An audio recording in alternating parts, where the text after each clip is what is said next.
One night, a father and his daughter were driving down a deserted country road. They were returning home after spending the entire day visiting the girl's mother in the hospital.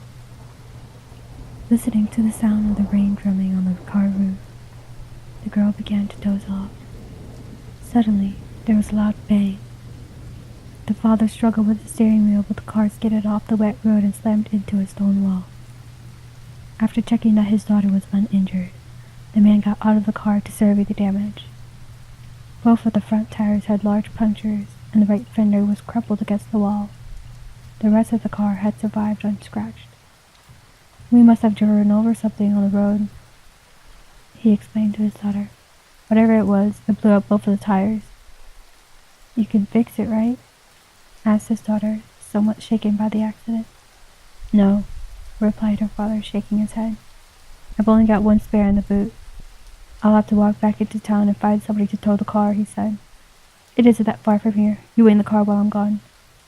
"Okay," she said reluctantly. "But please don't take too long." The man could see in his daughter's eyes that she was frightened. "Sit tight," replied her father as he slammed the car door. "I'll be back as soon as possible." His daughter watched him in the rearview mirror as he trudged off down the road in the pouring rain and disappeared into the night. More than an hour had passed, and her father still had not returned. The girl began to wonder what was taking him so long.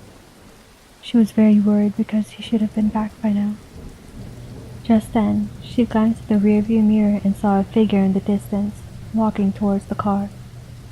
At first, she thought it was her father, but when she turned around to take a closer look, she realized that it was a strange man. He was dressed in overalls and had a big, bushy beard.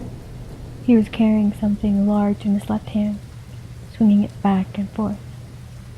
Something about him made her very nervous. As he approached, she stared out the back window and squinted her eyes. In the dim light, she could just make out what he was clenching in his right hand. It was a big, sharp butcher's knife. Thinking quickly, the terrified girl locked both doors in the front of the car, then jumped into the back seat and locked the rear doors. When she looked up again, she saw the strange man had stopped in his tracks and seemed to be staring directly at her. Suddenly, the man raised his arm and the girl let out a blood-curdling scream. In his left hand, he was clutching her father's severed head. She just kept screaming and screaming. She couldn't stop herself. Her heart was pounding and she struggled to breathe. The grotesque expression on her father's face was horrifying to behold. His mouth was hanging open and his eyes were rolled back in his head. When the man reached the car, he shoved his face right up against the window and glowered at her with his crazed, bloodshot eyes. His hair was wild and matted with dirt. His face was covered in deep scars.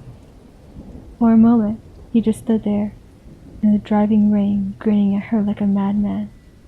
Then he reached into his pocket, took something out, and slowly lifted his left hand. He was holding her father's car keys.